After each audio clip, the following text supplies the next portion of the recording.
পর্তুগালে কাজ, ব্যবসা কিংবা শিক্ষার উদ্দেশ্যে বাংলাদেশ সহ বিভিন্ন দেশ থেকে পাড়ি জমান হাজারো মানুষ, কিন্তু দেশটিতে পা রাখার পর সবচেয়ে বড় চ্যালেঞ্জ হয়ে দাঁড়াচ্ছে নিরাপদ আবাসন নিশ্চিত। দ্বিগুণ ভাড়া দিয়েও মিলছে না কাঙ্ক্ষিত আবাসন। সামর্থ্য বিবেচনায় একজনের জায়গায় থাকতে বাধ্য হচ্ছে একাধিক ব্যক্তি। প্রবাসী সাংবাদিক ওমর আকমলের তথ্যছবিতে ডেস্ক রিপোর্ট। চরম আবাসিক সংকটে পর্তুগালের বাসিন্দারা। দেশটিতে ব্যবসা কিংবা শিক্ষার জন্য অবস্থানরত প্রবাসীরাও আছেন বিপাকে।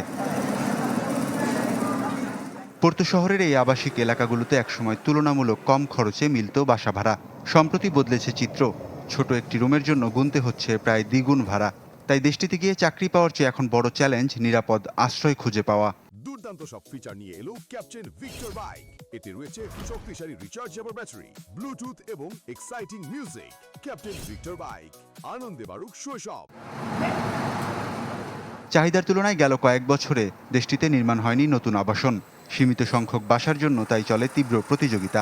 পর্তুগালে আসা অনেক অভিবাসী শুরুর দিকে একটি কক্ষে 3 থেকে 6 জন পর্যন্ত থাকতে বাধ্য হন। মাসের পর মাস খুঁজেও স্থায়ী বাসা পান না অনেকেই। আমি সেলুনের কাজ করি। পর্তুগালে আসার আগে ভাবছিলাম যে কাজ পেলেই সব কিছু ঠিক হয়ে যাবে।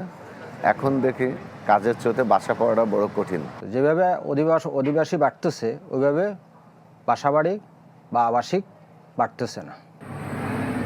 শুধু নতুন অভিবাসীরাই নন, এই সংকটে ভুগছেন অনেক পর্তুগিজরাও। আয়ের তুলনায় বাড়ি ভাড়া দ্রুত বাড়তে থাকায় ভোগান্তিতে স্থানীয়রা।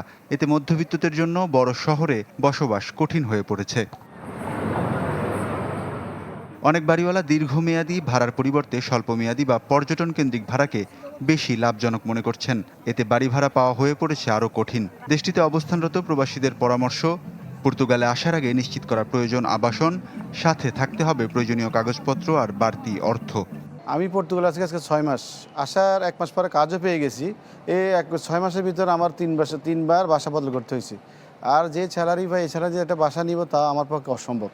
একটা রুম যদি ভাড়া নিতে হয় সেই ক্ষেত্রেও 5 থেকে 600 ইউরো খরচ করতে হয়, যেটা আসলে একজন কর্মজীবী মানুষের জন্য এফোর্ড করা টু মাচ কমপ্লিকেটেড।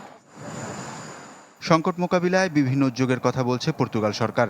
তবে বাস্তবে নতুন আবাসন নির্মাণ একটি দীর্ঘমেয়াদী পরিকল্পনা হওয়ায় সহসাই সমাধান দেখছেন না সংশ্লিষ্টরা। Desk report, channel 24।